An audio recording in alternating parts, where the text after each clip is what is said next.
Kung nagustuhan mo ang buong recipe nito, panoorin lang ang full video sa aking Facebook page, at pwede rin kayong bumisita sa aking YouTube channel, Part Vlogs din ang pangalan, dahil marami na akong na-upload doon about bread baking tutorial at manga recipe.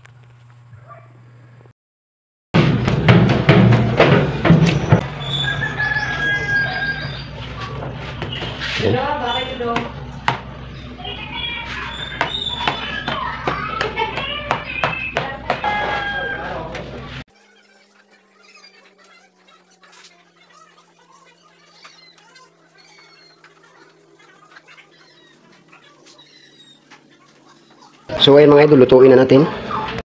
So nasa 200 degrees ang temperature ng ating ubin mga idol, ano? Mga idol, luto na siya. So ngayon, hainin na natin. So ayan ang finished products ng ating choco cookies lanay mga idol, no? So sana nagustuhan nyo ang video na to at sana may natutunan kayo.